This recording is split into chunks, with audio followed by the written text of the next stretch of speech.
As I lay in my bed watching my soon-to-be ex-wife being intimate with my neighbor and his wife at our lakeside cabin, I decided that it was time to let them all know what kind of trouble they were already in and how deep they were in it. 6 weeks of surveillance had given me all the evidence I needed, not just of their betrayal, but of the elaborate web of lies they'd spun to justify it. The grainy laptop feed showed me everything I needed to see, and the microphones picked up every hushed confession, every giggle, every moan. My name is Ronald Mercer. 3 tours in Vietnam and 18 months in a POW camp had taught me patience. So when I first suspected Sharon was cheating, I didn't confront her immediately. I observed. I collected intelligence. I planned. Old habits from Special Forces training die hard. I dialed my wife's cell number and watched as she looked at it and threw me the finger, never missing a beat with Daniel. The cabin had been my sanctuary after the war, a place I'd built with my own hands on the edge of Lake Champlain, a place I'd brought Sharon to help heal our marriage. Now it was just another battlefield. Okay, since she didn't want to talk to me, I dialed Sandy's cell. She was laying beside Sharon, watching her husband enjoy my wife. She looked at the number and, not recognizing it, answered. "Sandy, put the phone on speaker and pass it to that cheating woman beside you, now," I said, my voice deadly calm. Sandy, recognizing my voice, jumped up, startled by the realization that they were all caught. Her eyes went wide as dinner plates, her naked body frozen in shock. She stopped Daniel's movements and passed her cell to my soon-to-be ex, forgetting to turn on the speaker. "Sharon, turn on the speaker now." I watched as she figured out how to do that, and then continued. "Do not come home. Do not try to call me or contact me in any way. You are dead to me as of now, and will be dead to everyone else soon enough. And just so you know, I was not cheating on you. That was just a scheme dreamed up between your good friends so that Daniel could be with you. Now pass the damn phone to Daniel and listen carefully, as what I'm about to say applies to all of you." I said it as calmly as if I was talking about the weather. The 3 faces on my laptop screen showed varying degrees of panic. Sharon's face, once so beautiful to me, now contorted with fear. Daniel's smug expression faltering. Sandy looking like she might vomit. Good. They should be afraid. 6 weeks earlier, I'd noticed the first signs. Sharon became protective of her phone, working late more often. Her scent changed, Daniel's cologne, though I didn't know it at the time. Small things that most husbands might miss, but not someone trained to notice details. "Ron, I've got that conference in Albany this weekend," she'd said, packing an overnight bag. "The real estate one?" "I thought that was next month," I replied, pretending not to notice how she tensed. "No, it's this weekend. Marketing strategies for luxury properties." Sharon wouldn't meet my eyes as she folded her lingerie, the special set I'd bought for our anniversary. I nodded, kissed her goodbye, and watched her drive away. Then I followed at a distance in my old pickup truck. The one she always complained was an eyesore. I watched her pull into our lakeside cabin's driveway, not Albany, 90 miles south. I saw Daniel's Audi already parked there. That night I stayed in a motel 5 miles away and made plans. The next day, while they were out on the lake in our boat, I installed the first cameras and microphones. Basic surveillance equipment I'd ordered weeks before, just in case. The cabin's rustic beams and wood paneling made it easy to hide the devices. By the following weekend, I had a complete system installed. I could watch and listen from anywhere with an internet connection. And so I did. Shaken now that she heard my voice, Sharon started to say, "Ron, it's not..." But I interrupted her. "It's exactly what I can see it is. The cabin is wired for sound and video and has been for the last 6 weeks. Think what you 3 have done and said over the last 6 weeks as you put some clothes on and passed the phone to your soon-to-be-dead lover." Even over the somewhat grainy picture on my laptop, I could see the color drain from her face as she looked at Daniel and said, "He knows and is watching us now." and she passed the cell phone to Daniel, looking around the room as if she could see the cameras. Daniel grabbed the phone, his confidence momentarily returning. I could see him squaring his shoulders, preparing to lie. Before he could even begin to spout his BS on how this was the first time, I cut him off. Daniel, my good neighbor and good friend, you need to decide on two things once I hang up on this call. First, I hope you have enough cash with you and enough gas in your car to get you out of the country ASAP, because as of right now, I am declaring open season on your scumbag cheating self and the two disloyal women with you. And you should know I am an excellent shot and mean what I say. Daniel's face hardened. He thought I was bluffing. We'd been neighbors for 5 years. Barbecues in the summer and beers on my deck while watching football. He'd known me as the quiet veteran who kept to himself, except for occasional neighborly interactions. He didn't know the other Ron, the one who'd survived things most men couldn't imagine. Second, do not try to come back to the neighborhood ever. Don't try to come back to collect your things or sell your house. It would be a waste of time anyway, as your house is burning to the ground as we speak. This wasn't true, not yet, but it would be soon. The remote detonator sat beside my laptop, ready to trigger the accelerant I'd carefully placed throughout their home last week while they were at the cabin. Don't bring your POS wife here, and don't try to appear noble by bringing my soon-to-be ex-wife back to me, as I don't want either of them. Your best option is to run. Run as fast as you can to get as far from me as possible, because when I catch you, I fully intend to show you exactly what the North Vietnamese taught me about torture. The memories flashed unbidden. Bamboo slivers under my fingernails, waterboarding before it had that name, stress positions for days until my shoulders dislocated. I pushed them away. I know you like those movies about Rambo. Well, those were Hollywood fiction. I'm going to show you the real thing. As for your wife and the cheating woman that used to be mine with you, I wouldn't be intimate with either of them with even your diseased body part, but I will suggest to you that it's easier to run alone than dragging two faithless women along with you. Sharon was crying now, her makeup streaming down her face. We'd been married 15 years. She'd helped me through the worst of the nightmares and held me when I woke up screaming. And this was how she repaid that loyalty. For them, they should know that if they are with you when I catch up to you, then they can share in your fun. I'll have no problem including both in your torture. I've seen and heard enough over the last 6 weeks that my anger shall be more than adequate to include them both. The recordings had revealed more than just the physical betrayal. They'd talked about me, laughed about me. Daniel had mimicked my nightmares, making Sharon and Sandy laugh. They'd mocked my inability to maintain friendships, my social awkwardness, the PTSD symptoms I'd fought for decades to control. I'm going to hang up now. You have 1 hour to get the hell out of my cabin, and the clock starts ticking now. Sad thing is, you don't know exactly where I'm calling from. I could be at home, or I could be around the corner at the lakeside grocery store. Start running, jerk. And I hung up. Sharon was watching Daniel as I spoke my piece. He paled slightly. Then, as if he couldn't believe what I was telling him, he began to show his confidence that I was all bark and no bite. I watched the screen as all three of them began talking at once. Daniel said, "He's just BSing us. He doesn't have the balls to do any such thing." The Daniel I knew was a real estate developer, successful and arrogant. 6'2", gym-honed physique, always dressed like he'd stepped out of a catalog. The kind of man who'd never faced real danger or fear. "You never did listen to what Ron said about the VC when you two watched Rambo, did you, Dan?" said Sharon.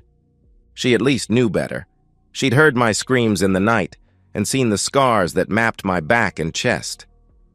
"No, all those old vets embellish their exploits to make them feel better," Dan replied dismissively.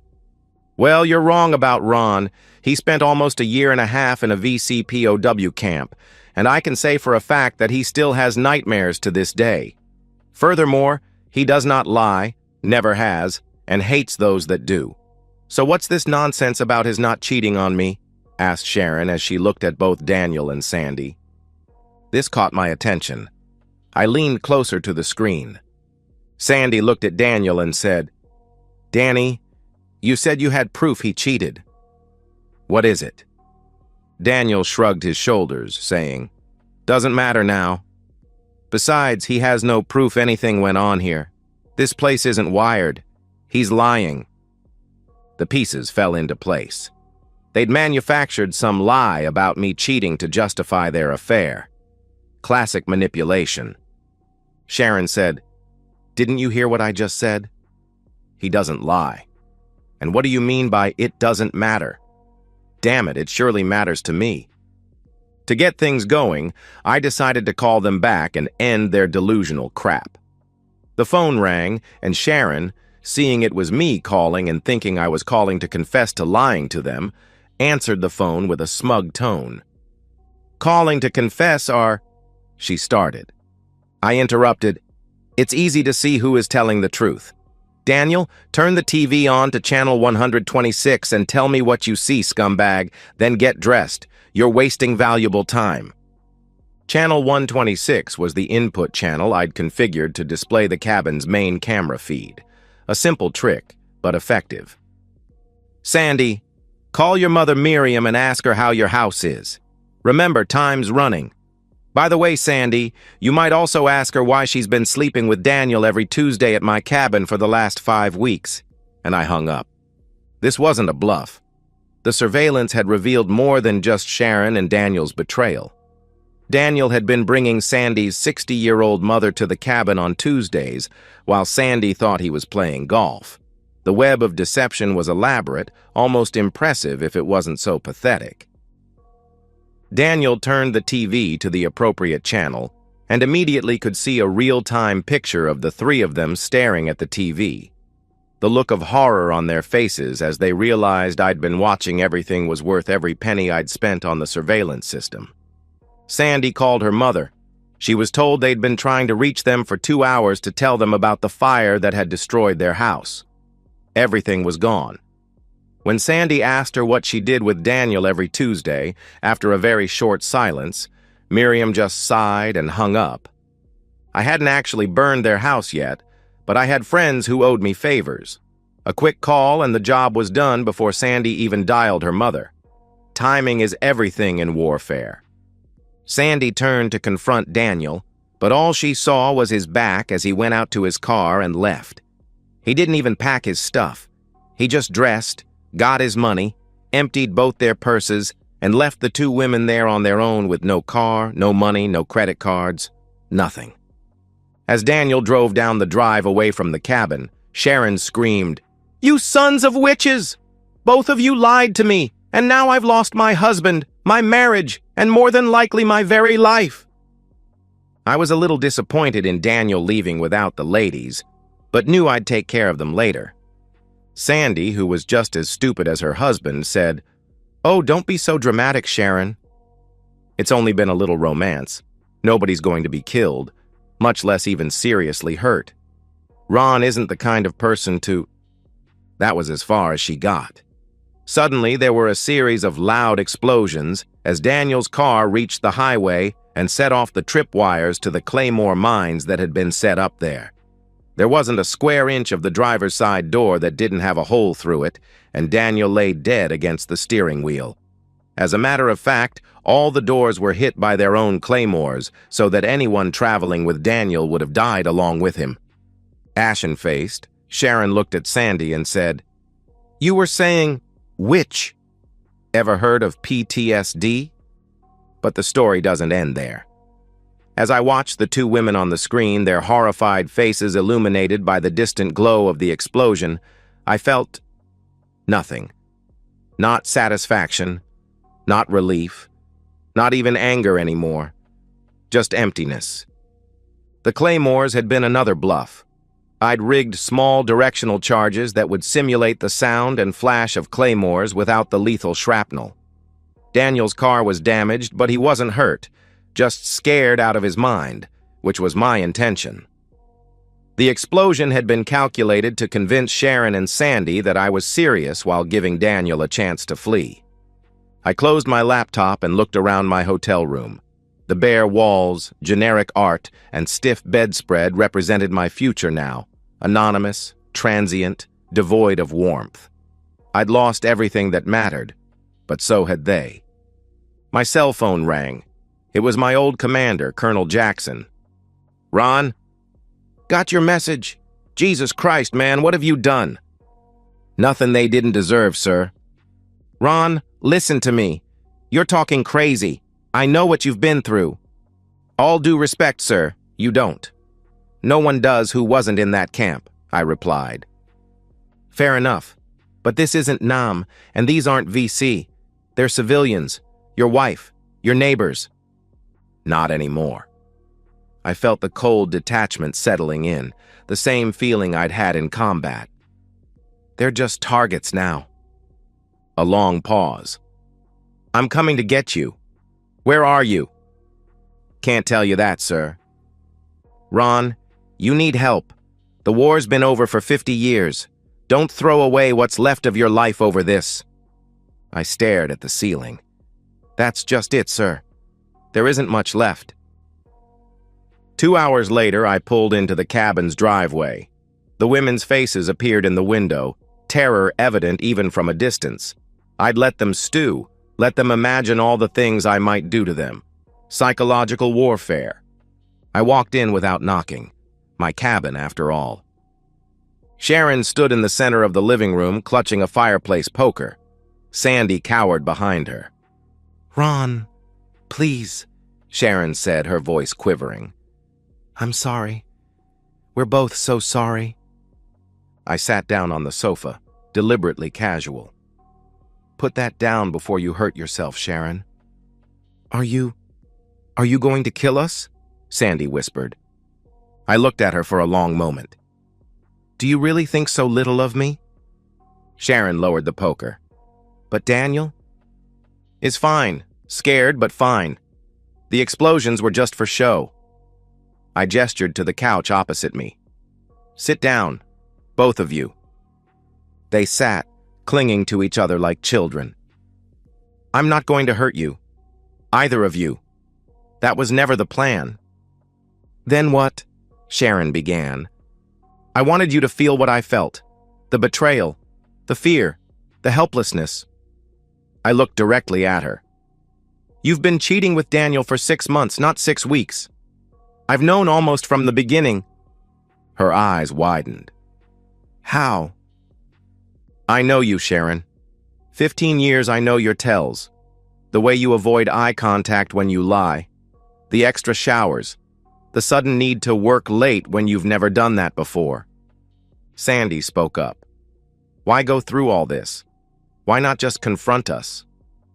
I laughed, a hollow sound. "Would you have stopped? Or would you have just gotten better at hiding it? This way there are consequences. Real ones." I stood up and walked to the window. Outside, the lake was calm, reflecting the late afternoon sun. "Daniel's car is disabled, but he's not hurt. He's probably halfway to Canada by now. Your house really is gone, Sandy. Insurance won't cover it. I made sure of that. Arson investigation will find evidence of you two planning it for the insurance money." "That's not true," she protested. "No, but it'll look true. The emails from your account to Daniel's discussing it are very convincing. As for your mother, well, that was real. Ask her about Tuesday sometime." Sharon stood up slowly. "What about me?" "Us?" I turned to face her. "There is no us anymore. As of this morning, our joint accounts are empty. The money's gone, transferred through a dozen offshore accounts. The house is on the market. Papers you signed last month for a refinance that wasn't. The cabin's already sold." Her face crumpled. "You can't do this." "I already have. Everything I've done is legal. Barely, but legal. Everything you've done isn't. Here's what happens next. You two will walk out of here, get in Sharon's car, and drive away.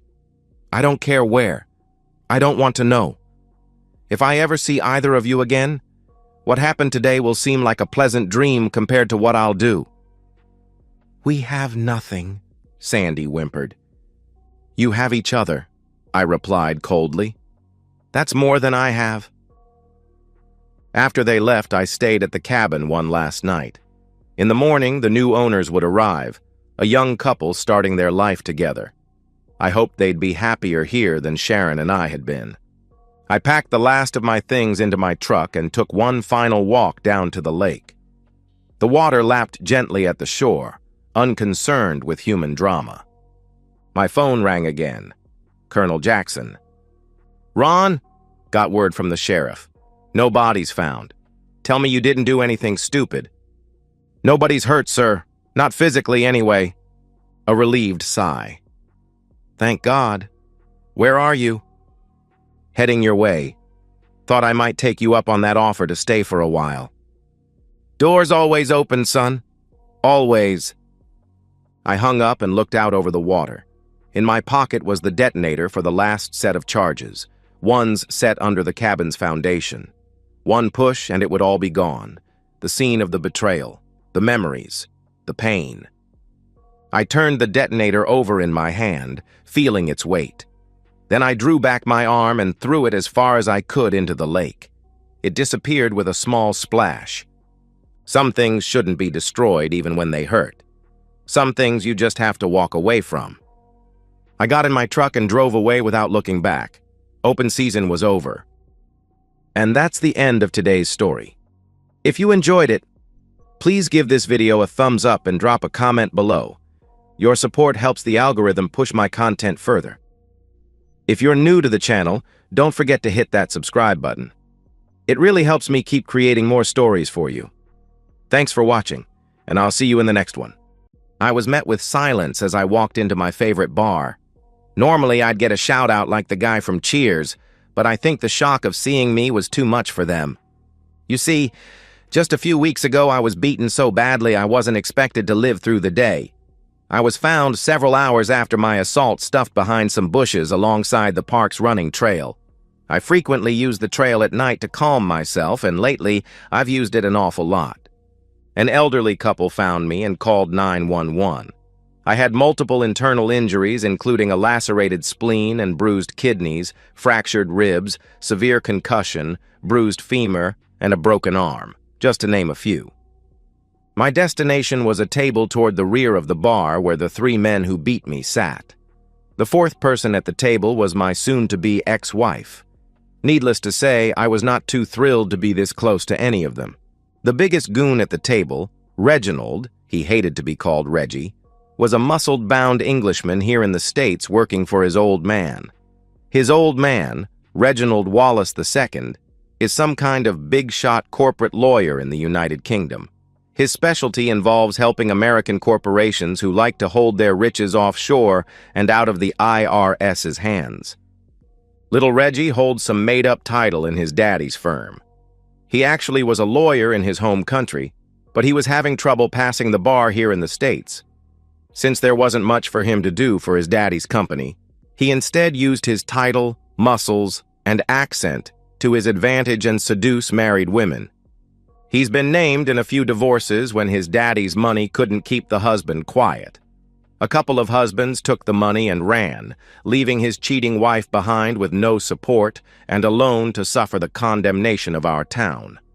After Reggie destroyed the marriage, he dropped the wife quicker than she dropped her dignity just to suffer another indignity. This time, though, things were different. Normally, his size and his two friends intimidated husbands into submission, but it didn't work against me. I was raised to stand your ground when you are in the right, even if it means you get hurt. And I did get hurt.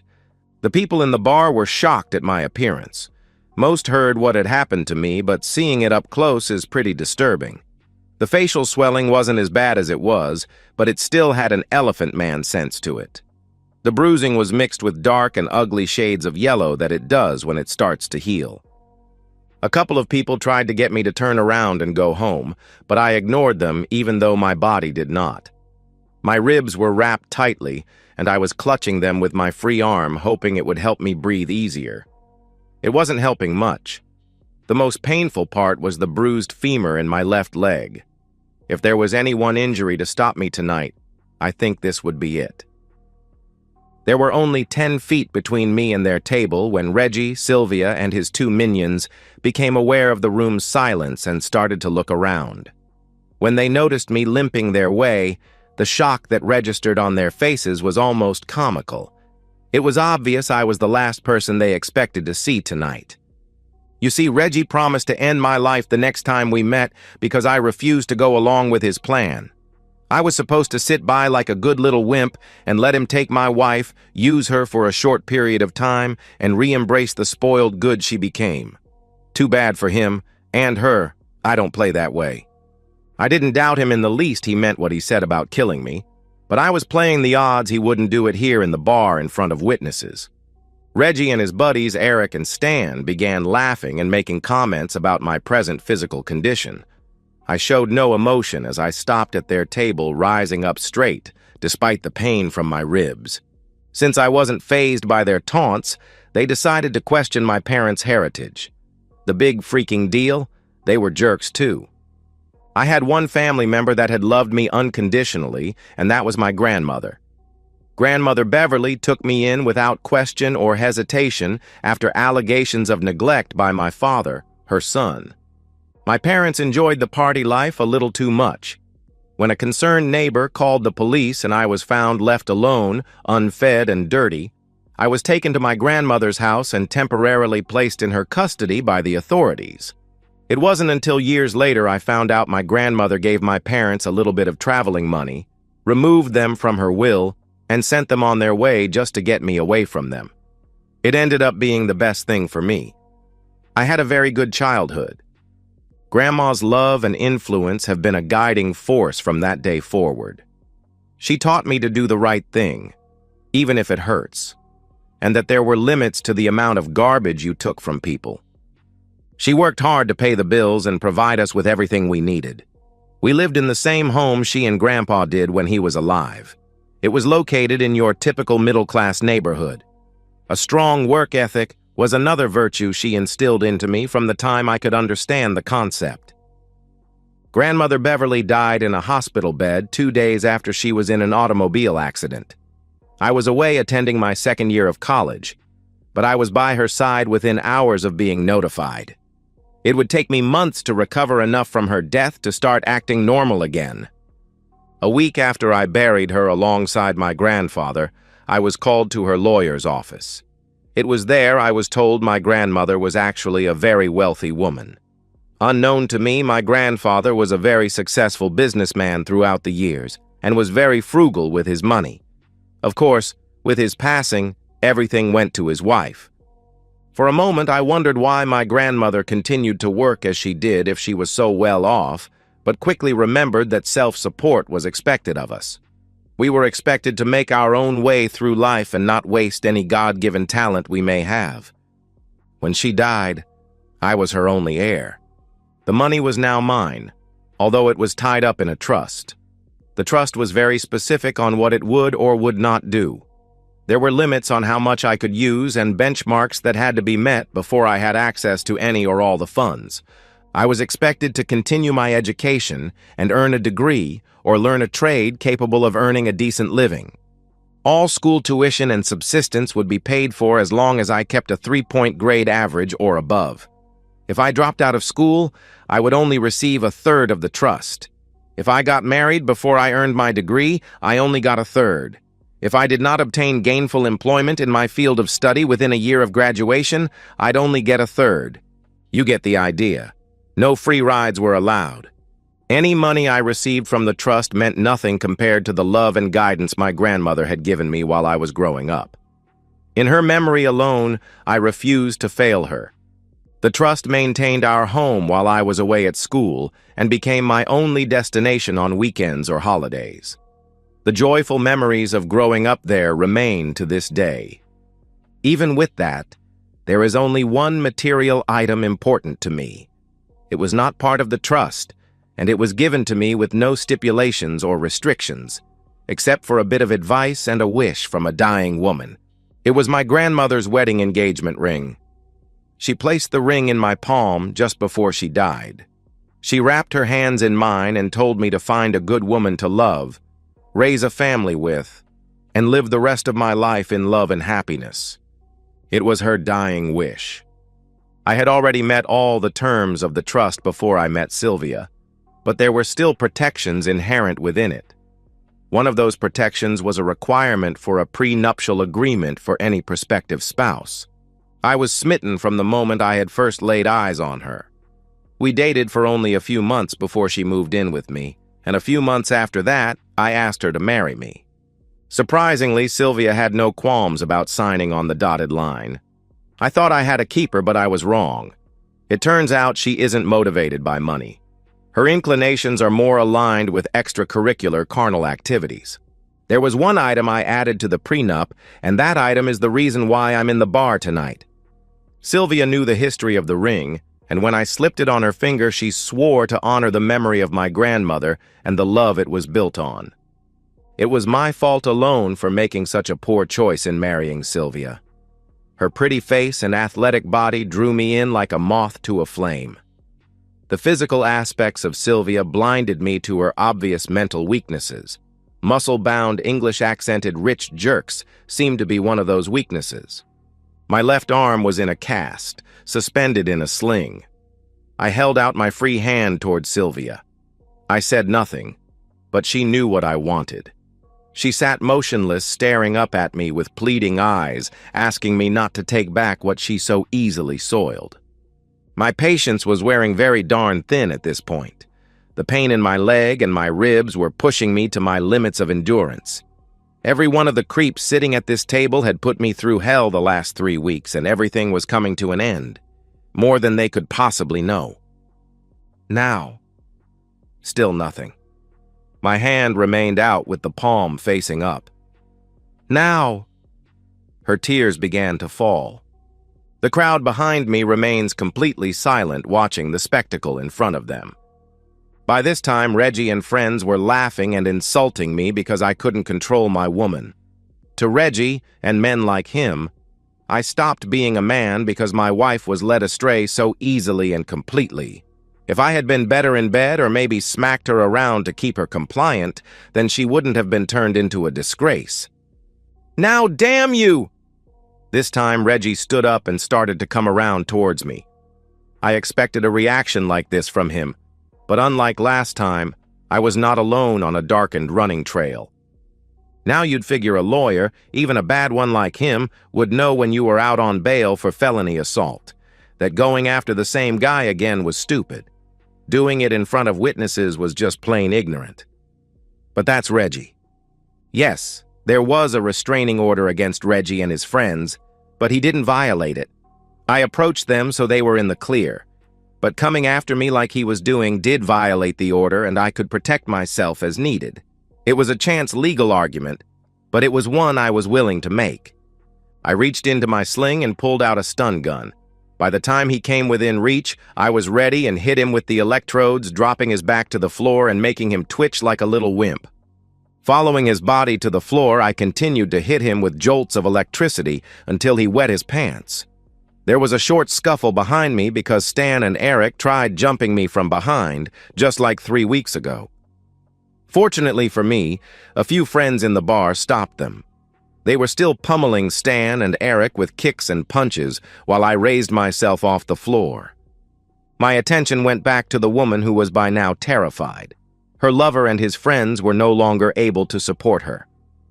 "Now, Sylvia, give me my grandmother's engagement ring. Right now." Tears were running down her face, but she held on to the ring, clasping her left hand in her right hand. Meekly, she replied, "No. This ring means so much to me. I don't want to give it back. We can work things out. I know we can. I love you and you love me. I'm sorry I fell for Reggie. It won't ever happen again, I swear. All Reginald wanted to do was talk to you and try to get you to take me back. Instead, you wouldn't listen to reason, and you jumped them like a madman. All they did was defend themselves. That's what they told me, and I believed them. I'm so sorry. I didn't know they jumped you. God, you are one foolish woman. You betray me with Reggie for weeks and you expect to stay married to me? Give me the darn ring. You're insulting my grandmother's memory by just wearing it, and that I won't stand for. You signed the prenup. It's no longer yours. Now, for the last damn time, give me my grandmother's ring." My endurance was fading fast. Trying a different tactic, I pointed the stun gun in her direction and pushed the button, making it spark. From the look in my eyes, she finally understood I was not bluffing, and any more hesitation on her part would ensure her joining her lover on the floor. Suddenly, I felt a presence beside me. The sheriff was standing along my side, asking how I was doing. He was an old family friend, and I could see his concern for my well-being. Without looking at him, "I'm just trying to retrieve my stolen property, but my soon-to-be ex-wife is refusing to hand it over." The sheriff said he could help and took a step forward and whispered something in Sylvia's ear. She suddenly began crying in earnest while pulling the ring off her shaking hand. Handing it over to the sheriff, she collapsed onto the table, blubbering like a child. After he handed me the ring, I clutched it tightly in my hand and apologized to my grandmother for giving it to someone so unworthy. Just before I turned to leave, the sheriff handed Sylvia a large envelope telling her she was served. Suddenly, I felt better. The papers were ready a week ago, but she had been hiding out with Reggie, staying at various hotels for only a day or two before they moved on. Until now, he'd been unsuccessful in tracking them down. Officially, since she was finally served the divorce papers, Sylvia was obligated to hand over the ring anyway. I just happened to beat the sheriff by a few minutes. The end was now beginning, and I knew I would be better off. For Sylvia, Reggie, and the others, not so much. Reggie and his friends had their bail revoked, and they spent 4 months in jail before they went on trial for felony assault. During that time, Daddy tried his best to get me to drop the charges and let his boy go. A felony conviction would prevent Reggie from keeping his license as a lawyer in his home country. I think Daddy was more worried about the embarrassment the whole situation had caused than anything else. He figured if you put enough zeros on a line, he could get what he wanted. The problem was, I had more zeros in my bank account than he had in his. Besides, after I filed a civil suit against his son, I'd get plenty of his money. Later on, I asked the sheriff what he said to Sylvia to get her to release the ring so quickly.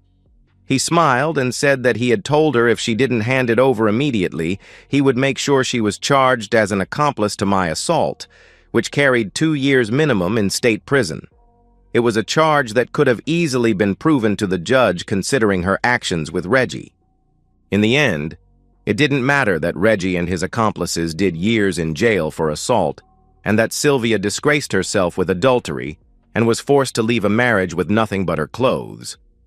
What mattered most to me was that I retrieved my grandmother's ring. Although it may have been tarnished for the short time Sylvia had it on her finger, it was impossible to destroy the love within it. The tremendous amount of love in that ring could not be diminished by her actions.